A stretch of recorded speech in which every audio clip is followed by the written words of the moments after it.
Hello, नमस्कार दोस्तों। मैं कविश्री डॉक्टर एस के मेहता आज आप लोगों को कान के बारे में, कान से संबंधित कई तरह की बीमारियां दिन प्रतिदिन बढ़ते जा रही है, उसके बारे में आप लोगों को थोड़ी सी इस पर वर्णन कर रहा हूँ।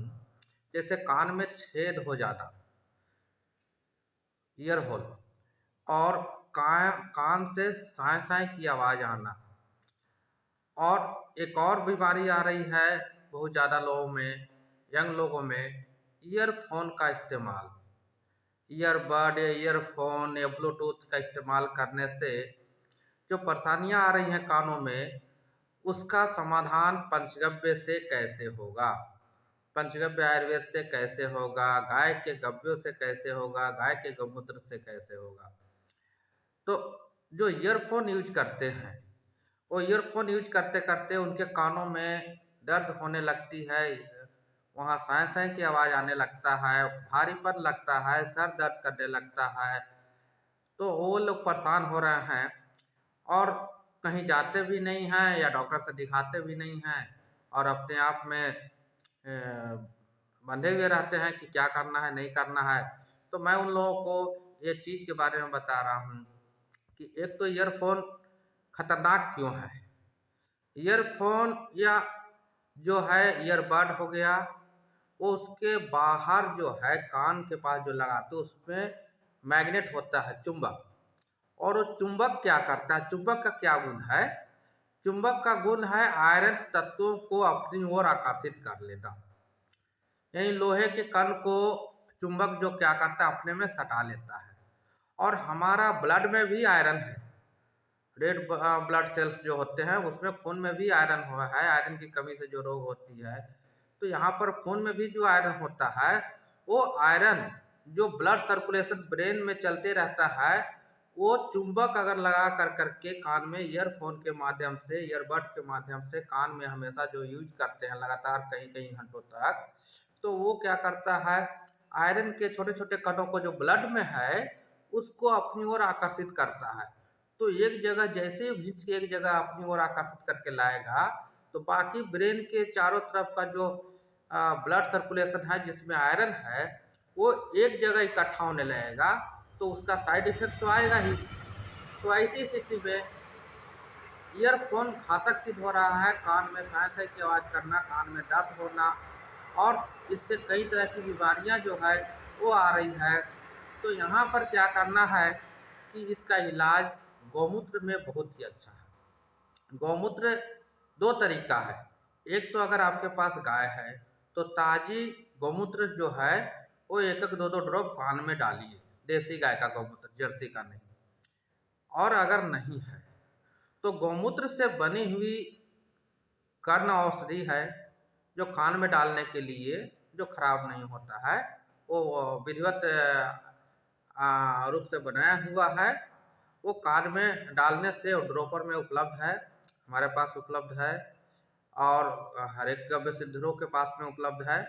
तो वहाँ पर वो ड्रॉप जो है कि कान में डालने से कान की जो समस्या है वो ठीक हो जा रही है, बहुत ही आसानी से ठीक हो जाती है, वो केवल एक ड्रॉप डालने से। और अगर किसी को कान में छेद है, हॉल हो गया है, पर्दा डॉक्टर के अनुसार उसमें ऑपरेशन करना पड़ेगा, पर्दा फट गया है, छेद हो गया है, तो वैसी स्थिति में उस कान में हम कोई भी ईयर ड्रॉप नहीं डालते हैं। अगर इस कान में हॉल है तो दूसरे कान में हम ईयर ड्रॉप डालते हैं, गोमूत्र ईयर करना औषधि, लेकिन जिसमें हॉल है उसमें नहीं डालते हैं। तो कैसे क्या होगा? वैसी स्थिति में हमें एक और उपाय है हमारे पास में, देसी गाय के घी से बना हुआ पंचगव्य घृत नस्य औषधि। पंचगव्य घृत नस्य औषधि वो 10-15 ml के बोतल में उपलब्ध है और ड्रॉपर में। उस ड्रॉप को, नस्य औषधि को नाक के माध्यम से डालना है। वो नाक के माध्यम से दो दो बूंद अगर दोनों नासिका में डालते हैं, तो वो जो है कि ब्रेन में पूरे में और कानों में, यानी नाक जो है हमारा मुंह से कनेक्ट है, कान से कनेक्ट है, और उसका नस ब्रेन तक जाता है। तो नाक में डालने से वो जो है कि वो छोटे-छोटे बहुत ही माइक्रोन में होता है, छोटा माइक्रोन में होता है, वो पंचगव्य नस औषधि। तो उसको कान में जा कर के नाक से जा करके और कान के धीरे-धीरे कान के छेद को बंद कर देता है। लगातार अगर कोई आदमी 6 महीना लगातार यूज़ कर ले 3 से 6 महीना, तो कान में जो छेद है वो बंद हो जाते हैं। कई लोगों को भी बंद हुआ है। अब बिना ऑपरेशन के ऑपरेशन करने की ज़रूरत नहीं है।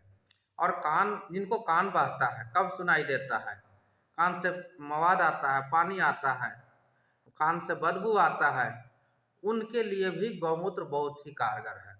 चाहे तो गौमूत्र कान में डालें या गौमूत्र से बने हुए कर्ण औषधि डालें और नाक में नासिका औषधि डालें। वो डालने से कान के बहने की समस्या ठीक होती है। और वो गौमूत्र के माध्यम से अगर उसमें फिटकिरी को मिला करके फिटकरी को मिला करके कॉटन स्टिक से फिटकरी को पानी में घोल करके उसका पानी और गौमूत्र को मिला करके कान में जो पानी बहता है उसको मिला करके अंदर तक क्लीन करते रहने से वो धीरे-धीरे जो इन्फेक्शन के कारण जो है कि मवाद आ रहा है, वो धीरे-धीरे ठीक हो जाता है, कान बहना भी बंद हो जाता है। तो ऐसी स्थिति में पंचगव्य के द्वारा इलाज बहुत ही सरल और सुविधापूर्वक है। बहुत ही कम खर्च में ठीक हो जाते हैं। आप लाखों रुपया खर्च करके, हज़ारों रुपया खर्चा करके बहुत सारा टेस्ट कराते हैं, लेकिन आपका समस्या का समाधान नहीं होता है। तो एक बार आप लोग पंचगव्य चिकित्सा में इलाज कराइए, उसको खरीदिए, खरीद करके ऑनलाइन ऑर्डर करवाइए, ऑनलाइन मँगाइए। घर बैठे आपको फैसिलिटी है यहाँ से पार्सल भेजने के लिए। और आप मँगा करके उसको इस्तेमाल कीजिए, इस्तेमाल करके आप देखिए कितना अच्छा रिज़ल्ट आता है। इसी के साथ मैं अपनी वाणी को समाप्त करता हूँ। जय गौ माता।